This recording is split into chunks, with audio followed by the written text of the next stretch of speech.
Hello, everyone. Tech Bros Live coming at you as per usual from Los Angeles and New York. Hey, bro, Lauren, how's it going?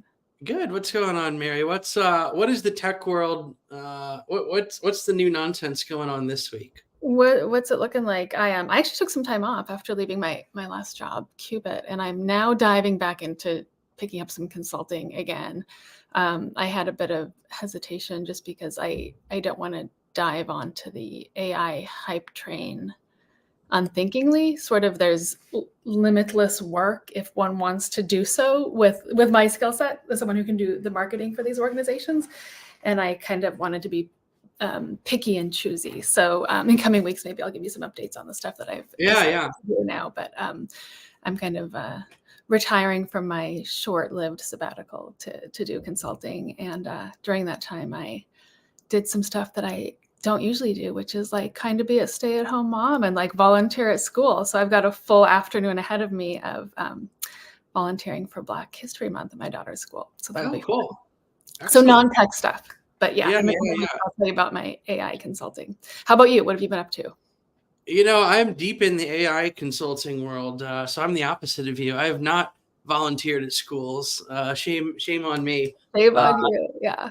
Yeah, I think the big thing this week is Sora, which OpenAI's come out with Sora, creating video from text. We'll have to see where this goes. I mean, it came out this week. Sam Altman, OpenAI, they've been pushing this. Excuse me. There's some initial very cool stuff that people are making in the same way that when GPT 3.5 and 4 when they come out. Everyone, they put it out there, it becomes something for people to play with. There's a lot of cool stuff. Mm-hmm. Then people say, okay, how do we action on this? What's the use case? And people try and poke holes in it and try and figure out what's going on. But there's some cool stuff that's coming out. It looks visually pleasing. And if people are not aware of this and you're living under a rock somewhere, OpenAI's put this out this week. And yeah, I mean, it's basically, a model that can create, realistic type scenes. And, a lot of people are like, well, this is the end of filmmakers, in the same way that with ChatGPT's thing in late 2022, a little over a year ago, people are like, all right, well, this is the end of copywriters and this is the end of blah, blah, blah. But we still have them. And, people are using stuff to assist them. Maybe this is the end of CGI, not of filmmakers, but this is the end of expensive CGI, although it still is expensive because someone's paying for this compute somewhere. So, we'll see what happens with this. But did you, for Sora, I didn't look beyond the basic headline. Did you go in and play around with it? I've not played around. I'm going to do it this weekend, see if I can get access to it and play around a little bit and see what's going on. I'm not a very filmmaker-y type of person. I can, but we'll see what happens. Immediately I'm like, all right, how do I just do this to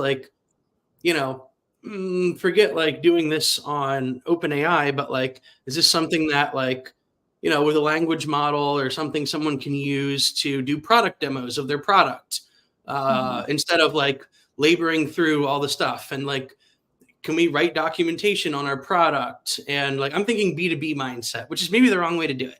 It's not very sexy, but it's practical. It's very sexy, but it's practical. And I'm thinking in terms of my, things like that. So, but anyways, we have a good show here today. We've got Deb here. I'll bring him up. Yeah. I'll let you intro the guest because he's your buddy. There you go. Hey, Deb, welcome to the show. And, for our guests out there who don't know, I'll let you intro yourself in a second here. But Deb works for InfinityOn, deep into the product world, product side of data platforms and what's going on with data. I've known Deb for a little while. We always have a good laugh about what works, what doesn't work, what's going on in the market. His company is not one of the big marketer ones. And I think we'll dive into that a little bit. He has a little bit of a different product strategy and go-to-market strategy than, we tend to see out there in the world today with different data platforms and such. But Deb, I'll let you do your intro, and you've got your Man U gear on. I'm a Tottenham fan. I'm sure we have people out there who are fans of other Premier League teams or other football teams. But yeah, good to have you here. Welcome. Yeah, well, thanks for having me. What do I do? Intro-wise, I would say I am a software engineer turned product manager. So I am of the platform flavor of product manager, if you will. And it happened fairly organically, and the arrogance in me at the time when I was a decent engineer, if you will, building out complex data flows and distributed systems, that I thought, oh, how hard would it be to, bring stuff to the customer and sell something when the rubber meets the road, right? So I learned the economics, in a very real, hard way by starting up, and then obviously I've got a decent background in applied AI/ML. I mean, when the last deep learning hype was taking place in 2016, around that time, we were trying to predict security incidents and working with multi-modality, if you will, videos, images, audio, and things like that. I got to learn a bunch. I honestly don't claim to be an expert at any of these things, but I did a bunch of partnerships with universities and funded research, and in India, obviously not at Google scale, if you will. What I don't have is a background working with vendors. I have worked with larger companies, but typically they were all focused on some kind of physical business reality, let's say manufacturing or healthcare, and that kind of governs how I think about productization, because again, personal economic failures are pretty solid teachers, and you don't want to like just promise stuff which are pie in the sky a lot, and then struggle with delivering something which is like the bane of product management, I guess. Yeah, that's a little bit of my intro. And Infineon is in the streaming space, which is a very, very loaded space, and it's getting more and more loaded. But we are approaching it in what I would call the orthodox way.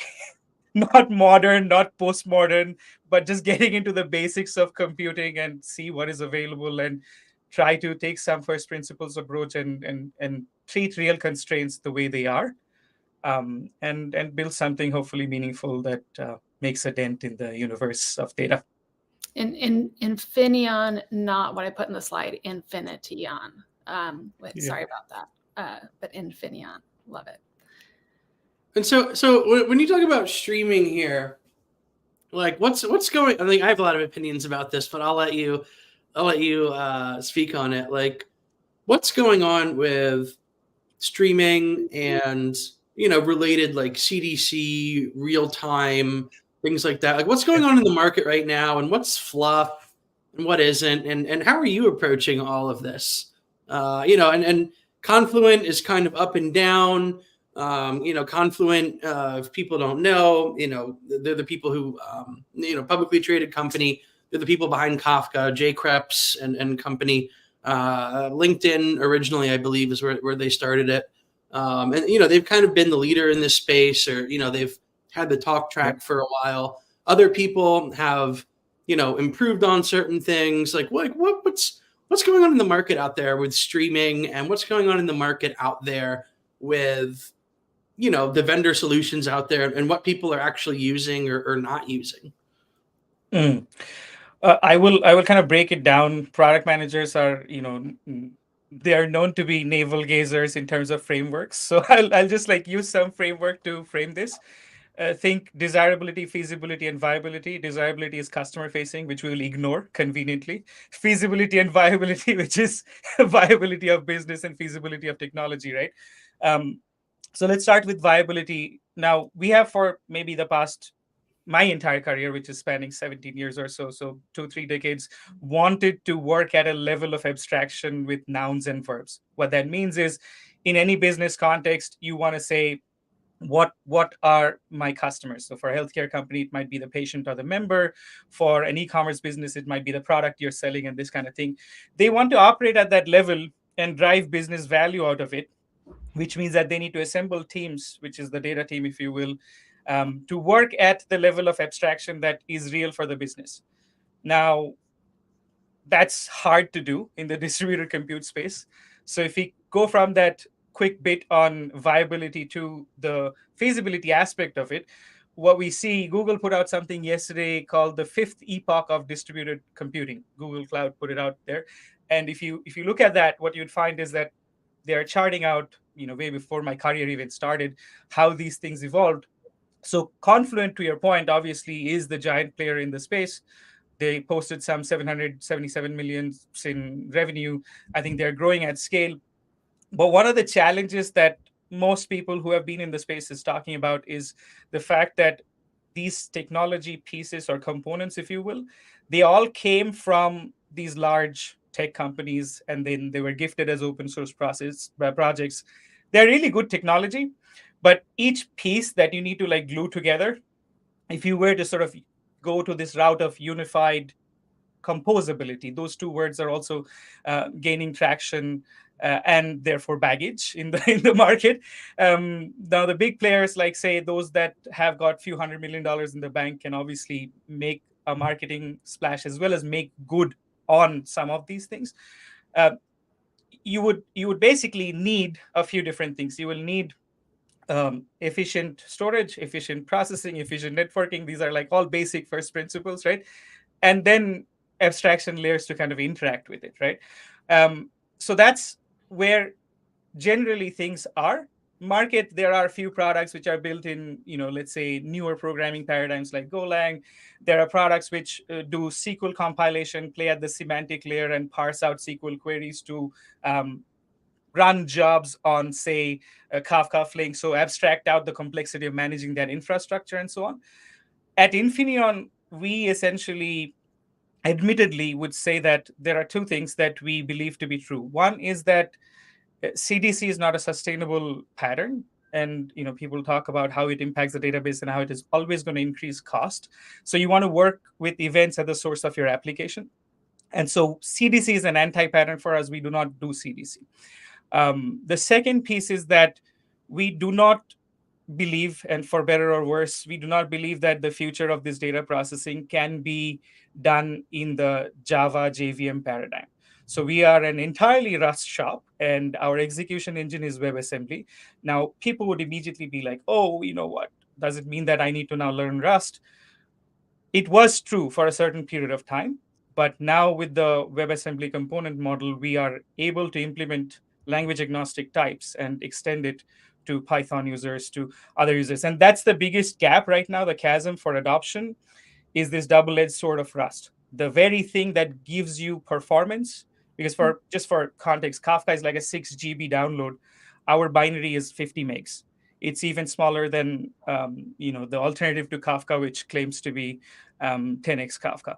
So obviously the footprint is much lower. We can run it at the edge and things like that. And we are trying to build a system that allows the business equation to be true, so that they can actually play at that level of abstraction and deliver value to the customers, which is not accessible today to any small, medium-sized enterprise unless they want to invest a ton of money into it. Now, I know that's a lot that I just spewed out there, so I can dive deeper into anything that you want to talk about. Yeah, it's super interesting. When you talk about the edge and having a smaller footprint, like, is that what you're going after primarily, or is that just a use case? I forget the numbers you just mentioned. 6 gigs versus whatever megs. 50 megs, yeah. Yeah, 50 I megs. mean that seems pretty trivial both ways, but I mean maybe not for some edge Yeah. cases. But Yeah. is that like how are you approaching the edge? Like how are you going after that market if that is important for you? Yeah, that's a very good question there, Lauren. So the thing is that when you think about the edge, one of the detractors of the market when you deal with hardware is that the cycles of innovation is slower. So they typically have a 3-year buying cycle, and so it takes a while for people to try. And the other inertia that you'd face in the market is that they would resort to what is the best practice in the market, which obviously for good reason, right? So typically they would use a standard protocol like MQTT and a message broker. But what happens is the newer companies that are coming and building devices, hardware, say flow meters, creating digital twins of large ships or e-bikes and things like that, that is part of a new connected ecosystem. They find this to be a really, really onerous piece to like glue together all of these pieces of technology. Now they have to get real time because, you know, the systems, the connected devices, which are many, they are concurrently generating data continuously. So do you Sure. really want to just like pipe and capture a lot and process it later in batches? It just doesn't make sense to do that. I mean, the best way in that scenario is to process it as the data comes.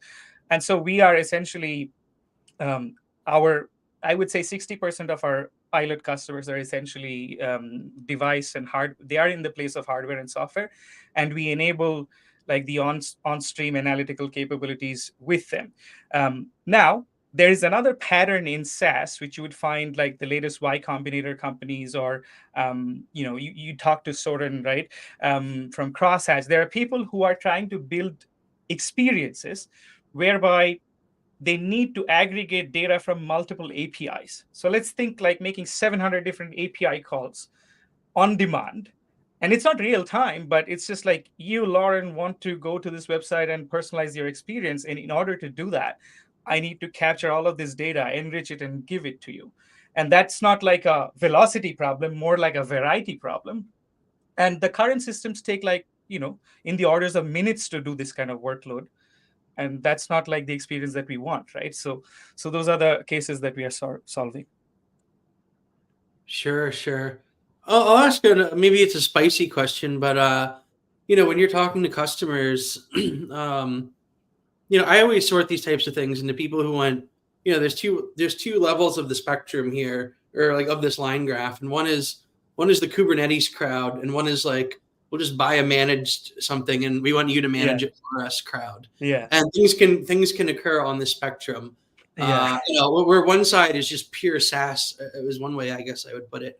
And the other side is the Kubernetes crowd. Like, where do you fit on that spectrum? If you buy that spectrum, and how do you sell into and partner with organizations that may be like, want to roll everything themselves and they're, Kubernetes pilled, or on the other side, people who are like, SaaS pilled and very much into, we'll just buy one of everything. Like, how do you kind of figure that out and navigate that? Because I think that is like, more than InfinityOn and more than anything else, like the biggest trend right now for startups to figure out, for like infrastructure and data services startups to figure out where they fit on that spectrum and how they get into accounts, depending on, what the dominant pattern is. Yeah. You would notice that a lot of companies essentially in this realm are having also trouble on a related note with open source projects and licensing. And some big people have like changed their licensing strategy and things like that.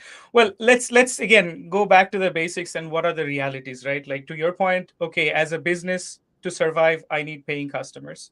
My customers will pay me if I give them some kind of value, right? And that value ultimately boils down to like their top line, bottom line, right? Like the unit of economics. And I don't have to like assert that in this forum because everyone kind of realizes that, I believe. So right now, if you measure what is the unit of value, the way they think about it, right? The SaaS people want to make a different trade. They want to make a trade of time to market and building things fast and deploying fast and having this WYSIWYG kind of experience to deliver value, so that, and it's like this chain reaction, right? So that they can get their more customers, retain, grow. The trade that the Kubernetes people, self-hosted people are making are more around like, security, data sovereignty, control, right? And so I think one of the things that we are doing as a learning from this is like, okay, just be true to your open core, because a lot of these businesses that we talked about are built based on open source projects. And we are not like an incubated open source project. Fluvio, our open source project, is not incubated within, say, CNCF or Apache or whatever. We have the option to do that, but we are not there yet. We wanted to really like develop it in an opinionated way, right? But at the same time, the idea is that everything that is available on our managed service is available open source. There is no like feature gating, no limitations, nothing. You can self-host the entire thing. And if you needed, we could give you support. If you didn't, run it on your own, it's fine. So what I'm finding is that there are some people, oddly enough, like I've had this with a couple of companies, a SaaS company and an IoT company, and they did this entire thing at a hyperscaler or using a self-managed, Kafka or alternative, if you will. And they're like, now we want managed. I'm still digging into figuring out what is driving that, right? But if they want managed, they also want data sovereignty. So we give them hybrid deployment. Now, the cool thing about our project scenario at a small scale as we are is that we own the core streaming runtime. We have built it from scratch. We own the dev kits that we have built on top of that with observability and stuff like that. And we built the scaffolding and the layers of abstraction. So essentially now, within the purview of this package, we can make it flexible. So to your point about the Kubernetes people, we can just give them the Helm charts and they can deploy it wherever they want it. As long as they didn't ask for support and upgrades, they can run it themselves. And we'll just take them as a reference thing and move on, because we recognize that building this distributed system in this new programming paradigm is a multi-year effort, and we want to stay true to that, solving that problem, right? And so, if you don't want SaaS, fair enough. If you wanted SaaS, you could figure out managed clouds. And typically the objections that I get is about data sovereignty, and we can manage that pretty easily, because we just do the same thing that the Kubernetes guys would do. We just do it ourselves to deploy it in a APAC or a different hyperscaler region, location, whatever it may be. Does that answer or address your question, or were you looking for something? No, More no, no. That lays out the groundwork very well. And you're playing both sides, which is good. It's always Of good course. to, because some companies will make a decision like, oh, we don't want to do any of this, or we're just SaaS, or we're just open source, and people can run it themselves. And Maybe here's there's a spicy bit. I will confess and say that, look, we don't want to say no because we are really, really small. We want to say no only if your use case patterns doesn't align. Like if you came and asked for CDC, I will say no, go to somewhere else. Um, but if you want to build real-time applications, we will not say no and work with people. That's also like the survival instinct of like, hey, we need to survive 3-4 years for this to be a meaningful opportunity. Right? yeah. No, it makes sense. I think, Mary, like you come from a background in marketing. I'd be curious, like what, like, because InfinityOn is not one of these, as we mentioned earlier, one of these companies that we hear about like very often. Like, I don't think you have data influencers. I don't think you have.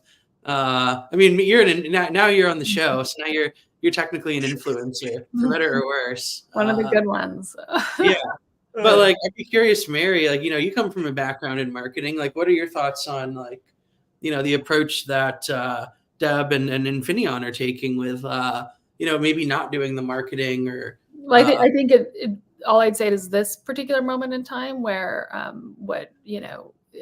the niche in which I've worked and you to a certain degree, Lauren, the past 2 years, the modern data stack, which one of the modern data stack gurus, Tristan Handy of DBT Labs, I think wrote this week, sort of the modern data stack is no more, or some nonsense like that. I think it's good to have laid low from all of that. If anything, maybe you don't have the same presence as some of those companies, but many of those companies, my prediction I've made many times is, will be many of them closing their doors quietly. We've seen, I think, the first of that with Correlated, the PLG company, shut down or is winding down. We're going to see a whole lot of them do the same thing over the next 6 to 24 months. So to have stayed away from that particular marketing hype cycle and laid low and is a way of kind of maintaining your integrity. As for coming up with a marketing strategy for InfinityOn, I don't have that yet for you, Lauren or Deb. I'm sorry. I could put some thought into it, but whatever it is, stay away from the evangelists and the influencers, because the mascots, yes, but what are you doing to go find new customers? And obviously, you don't share anything proprietary or whatever, but I'm always curious, like with these different data companies, data infrastructure, data tooling, data services, whatever. Those names mean different things to different people, but I think most people have a kind of good idea of what the differences are. Like, how are you getting new customers? Is it like, hiring an account executive and having them, do demos? Is it you doing the product evangelism? Is it personal networks? Like how do you build that flywheel or that motion? Hmm, hmm, hmm, hmm. Well, I mean, flywheel would require a couple of, what would we say, foundational principles which would not change. In our case right now, we are small enough to say all of this is like hand combat. None of it is like become a system, because we need to play at the bars before we can go to Woodstock, basically, right? So that's kind of where it's at right now. I like that a lot. I That's Yeah. So what we do is, again, just for sake of transparency here, we did try to maybe jump the gun a little bit on enterprise cloud strategy before feature readiness. So you will see that InfinityOn has a cloud and free credits and this kind of thing. But it kind of resonates with a very small market because of the Rust tooling, right?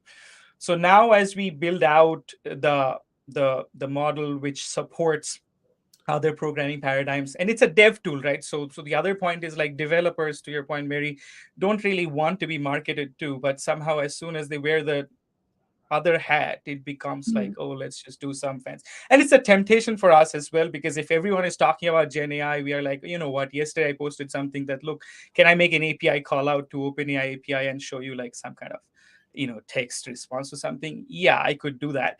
And if that is something that will get you down my door, I would do a little bit of that. But that's not the core of the platform, because you're trying, and again, I should not use the word platform, sorry, the core of the toolkit, because the idea is that developers, I mean, if you think about it, as a product person, I would ask the question, like, what do I want my user to do with the thing that I've produced, right? And that also assumes that I've already asked the question, like, why is it relevant? And hopefully we established why it is relevant, because the existing toolkits are bloated, difficult to manage, and this kind of thing, right?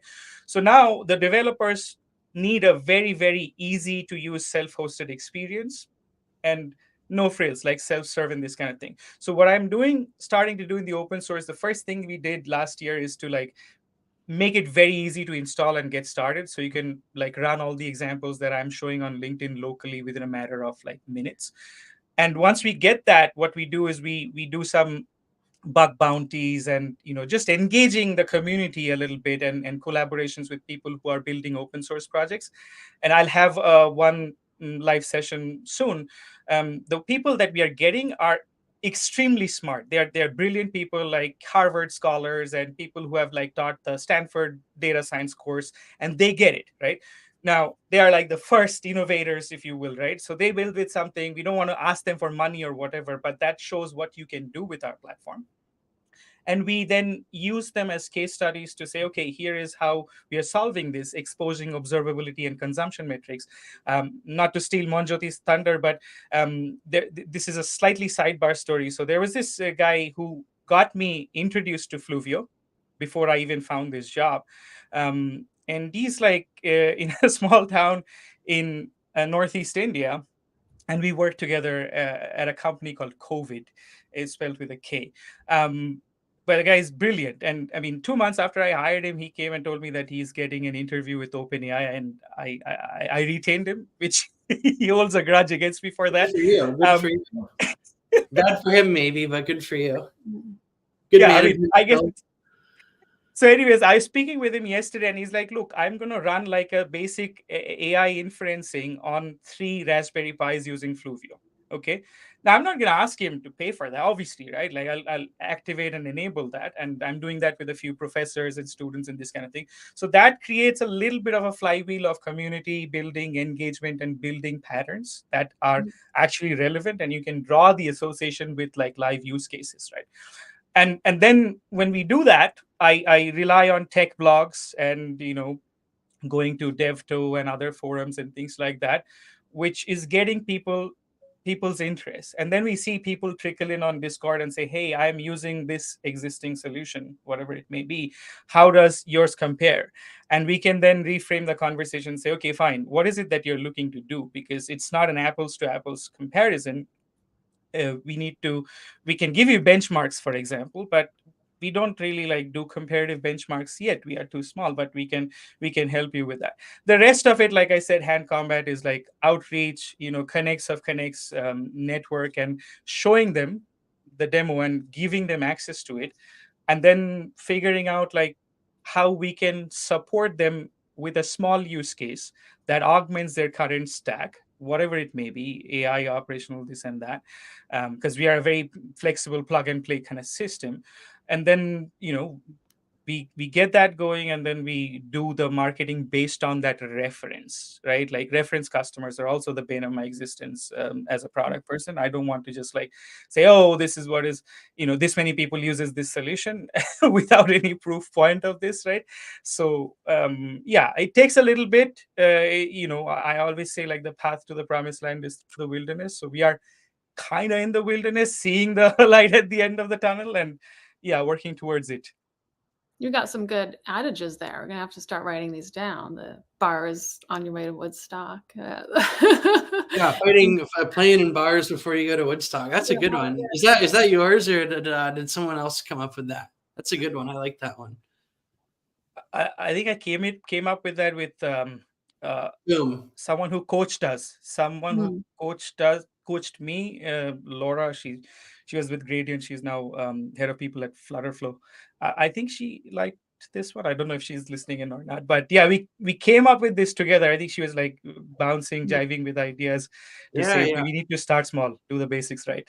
Yeah. I would have been expecting some, football/soccer metaphors given your getup, but maybe you'll throw one in before the end of the show. Yeah.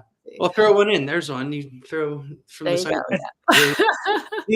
Well, I've got a few, and if anyone in the audience wants to put any questions in for Deb, go right ahead. But I have a few lightning round questions here. Maybe they're a little spicy, but just quick questions, and want to hear your thoughts. Like, before we do that, Lauren, let's just say hi to the viewers. Hi to Ramona, our number one viewer these days, who's also tuning in from Canada. She's right up near you, Deb.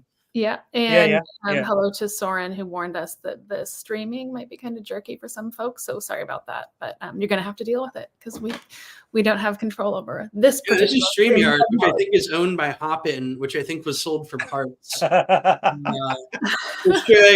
I think, was sold. So StreamYard, which is what we use, we can switch or whatever. I hope they're not watching or analyzing my text in real time.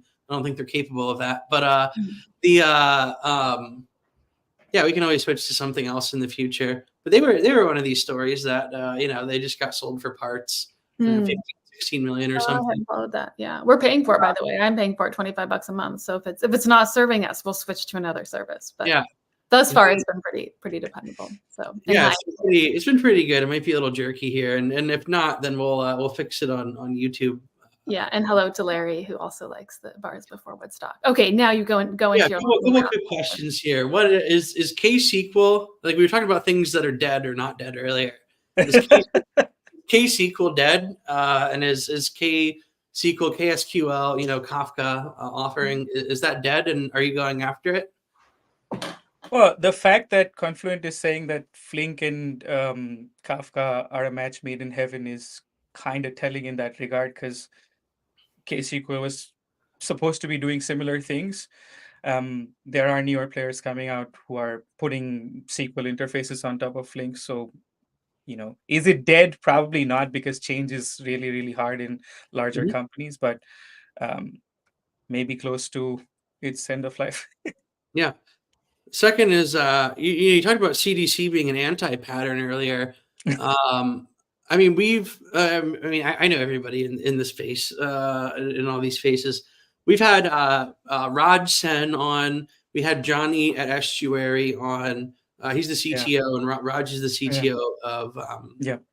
And then now he's sold Archeon to Databricks. $100 million plus We exit. have John Cuteon from Stream. And we've had John Cute on, all big CDC proponents.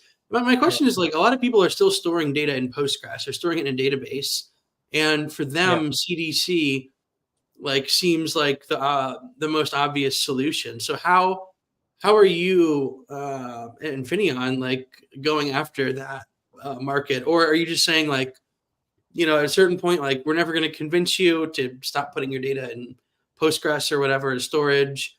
If you do, come to us. If not, like, we just do CDC or something. Like, how do you kind of manage the narrative around all that? Yeah, and you're touching upon something which is quite difficult, and I've been posting a little bit on LinkedIn about this, saying that positioning this stuff and very clearly articulating this is hard because different people coming from different angles, and um, so it's challenging. But I would say this: so the idea with CDC is that it's almost a path of least resistance, because if you have to get the data, the event data from your application, you'll need to then take up some, you have to allocate some build time, right? You have to build the client in the application to capture the data from it. And this is not me. This is like one of the people that we demoed to is like $1 billion fintech in Switzerland. Not our customers, a customer yet, because there are a bunch of non-functional requirements there. But the chief architect, who's been in the space for like 40 years, you would say that if you're doing CDC, you're killing yourself, because case in point, I think someone from S2 just posted that very thing, that it's going to be very, very costly. It will hurt your database and so on. So we're not telling anyone to not use their database. Databases are obviously good for transactions, querying and updating records, and all the ACID patterns, right? Compliance and all of that is valuable, right? It's just that when you're capturing event data on your application or on a connected device, if you could connect it from the application source relatively easily, you wouldn't hit the CDC log. That's the idea. So we want to do that, capture it from the source where the interaction happens, and leave the database log alone.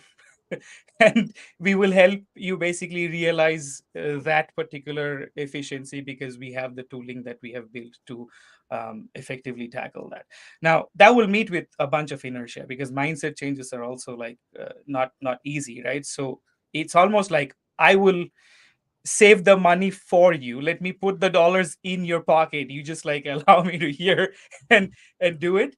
And once we have some references and proof points, right, then we will make a big splash around it, to show how we do this pattern, and it will be open source, obviously, right? Sure. Another question. Are any of these Flink companies going to make it? Or are people just going to use like Flink in Amazon, in AWS or something? Or any of these like Flink startups that are out there going to make it? For a side note, what do you mean by Flink companies? I don't know what you mean. So the Flink, Apache Flink is what we were talking about earlier. Okay. There's a few of these companies out there that are doing like managed Flink or stuff as a certain offering. Okay. And like, going back to the point earlier, like there's this spectrum of, the Kubernetes people on one side, and then there's the, we do SaaS managed everything people on the other side, and then there's everyone in between. And most companies are actually very much in between that spectrum. But I mean, with something like Flink, which does see a lot of people, trying to use Flink and like these large, like I think all the meal delivery app companies use Flink and they run it themselves.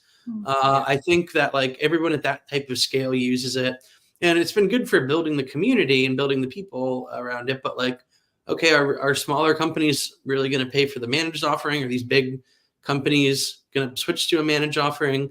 So what's going to happen to the Flink space? What's going to happen to Flink? Yeah. My take on this is that it's going to be profitable for some of the players, for sure.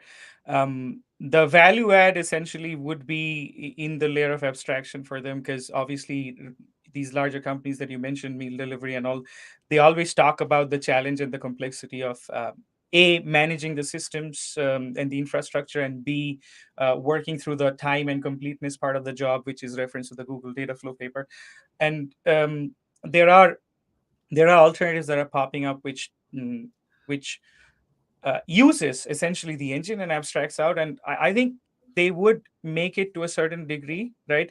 Because think about the enormous tech debt, and it's not going to be like Hmm. easy. This is the innovator's dilemma, right? Like all of the people who have built Java and Scala microservices and managing. I spoke with an architect at a large e-commerce play who runs microservices there, and the services that is responsible for is 50,000 to 100,000 requests every second or whatever, right? So in those cases, they are going to take a long time to migrate to Rust, if you will, right? There are some companies who have the need and the value, and they will like jump on this bandwagon. There are still people who are looking for Flink solution, but not that complexity, and therefore there are few players that I have seen which I believe have an opportunity there, right? And eventually, as those systems start becoming, well, cost prohibitive, or they want to squeeze more juices out of that, they will then have to figure out refactoring and moving to a leaner engine, in which case, obviously, as you can see, like the hyperscalers, they are writing their core services. I mean, you just say Google, Amazon, Microsoft, they got like big Rust projects.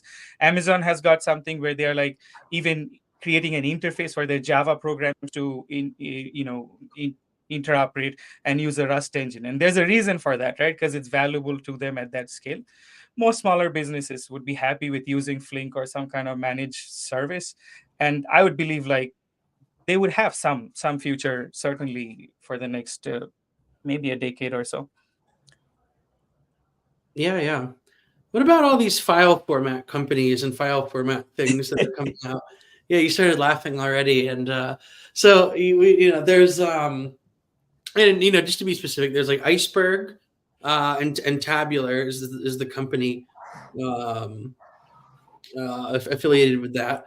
There's Hootie, and there's One House. They're affiliated with that, and then there's Delta Lake, and everything that Databricks does there.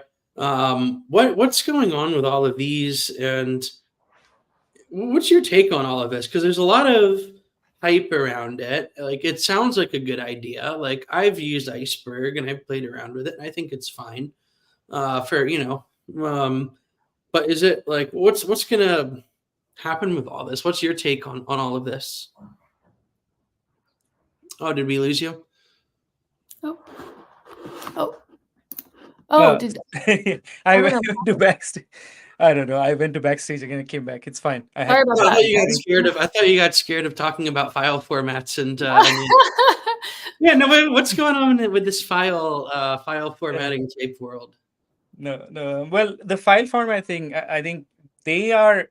If you look at it, the file format as a pattern is squarely in the core of Lakehouse, right? Like, so you want to store a bunch of your data, and then you want to format it so that it's efficient for querying and so on. And if you decompose what is in there, like all of these file formats are some flavor of Parquet, and then their own way of setting up metadata and indexing and partitioning, so that the query performance is amazing, and you get operational analytics, right? I see that there was maybe some kind of competitive fragmentation that took place, and we can see a little bit of that friendly competition going on. But what is this? I think it's the one table format, which is the interoperability that is a recent open source project, and it's backed by the hyperscalers and so on. The way this plays out is that people want to have all the options, which once you give your customer this was one of the famous Bezos things, like God knows 15-20 years back. He says that if you ask anyone, do you want a cheaper product, do you want a more expensive product slower, people will always say that I want a cheaper product faster, right? So once you give the options, you can never take it away, right? So I do see that these there's this, like, let's say Snowflake, Databricks, like the big data warehouse, lakehouse kind of place, and these file formats that are allowing some vanilla scenarios where people have these options. And with one table as a metadata layer, people can pick their poison, pick their drug, whatever they want to pick, or pick their table format. More or less, like I mentioned, it's just like enabling querying and updating. So you would see like streaming providers, and actually I am also considering figuring this out because there are Flink integrations with these Iceberg and Hoodie and so on. Mm-hmm. It's just about writing your file in Parquet and their own workers, right? So we will essentially then funnel in the data to these formats, and I think these formats will remain as options for people that they want to choose. And the other part is like, okay, you would say, Lauren, you must have seen this before as well, and Mary, probably you as well. There are companies in specific markets who would only choose to use a certain hyperscaler. For example, all like DTC companies initially had a bias to use only Azure because Amazon had their marketplace and Google had that shop and stuff like that, right? So these file formats also get this thing because Databricks obviously will back their own a little bit more than the others. Microsoft will back their own, and so they're different customers have these options, right? Yeah. No, super interesting. Well, Great. I mean, we're gonna wrap here in a second, but no, it's been great. We've got another urgent question. We can fit it in, Lauren. What's the urgent? I don't have. No, it sounds like you might have another one that you really wanted answered. I don't have any other urgent questions. Yeah. If someone has an urgent question, they can ask it fast. Yeah. But no, this is super, super interesting, and it's always great to talk to someone who has a great handle on everything that's going on in the space.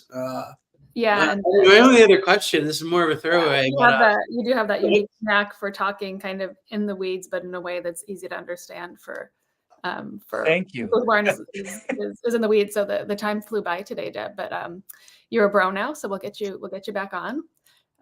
We'll be following InfinityOn. And yeah, this has been great. Any final words from either of you? Well, one final question here is what's going to happen to Airbite? Where are they going? Well, that I mean, I would say, like, honestly, no comment. Let's just say there is like, okay, you say the big, the SaaS players. There are companies which want to play in the SaaS place, and their game is to not hire more engineering talent and try to operate a lean shop with SaaS. We see big drag and drop. And for them, Airbyte, Fivetran, that's great. Like, I mean, they've done a good job. It's just that I would close with this. The level of abstraction that you're playing at, the degree to which you can optimize would be constrained by that. So if you're playing at the query layer and you don't own the underlying engine, well, you can't really optimize beyond what the engine allows you or affords you, right? So there would be people with different options, and this is kind of the thing of the skilling space, right? Let's use the football analogy, right? If I have a goalkeeper be a striker, once in a while they could score a goal, right? Like they do that in the last minute sometimes with headers and corners or whatever. But you need a striker to play in strike position, right? And that's the thing of the team topology, right? I mean, we have a skill gap across the board, and people are trying to like repackage, reformat different skills to different abilities, whatever. So it's like you can't think of an overhaul, but more like how do you tweak the team that you have and the business that you have to choose the right set of tools. And there will be place for the entire mad landscape until people start running out of money and things start optimizing, and the law of economics puts its foot down, and then the invisible hand happen, of the market will come exactly. down. I think it already is. I think it's already, the hammer's already come down. Everyone's just kind of pretending right now, or a lot of folks are, not everybody, but it's been great. It's been great to speak with you, Deb. And where can people find you, and where can they learn more about you and your company and what you're working on? Yeah, well, LinkedIn. My LinkedIn is Devduttira Chowdhury, and it will show up in your post, obviously. And InfinityOn.com is our website. For self-hosted folks, go to GitHub Fluvio, and that search will lead you to our repository, and you can play around with the open source project. And I'm pretty responsive to anyone who needs help with anything experiencing our product and our system. Awesome. Thanks, everybody. Great show. Have a great weekend, and we'll talk soon. The Tech Bros will be back in 2 weeks. March 1st, I think, is our next show. And we will see everybody then. Take All right. care. Great chatting. Have a good one. Bye.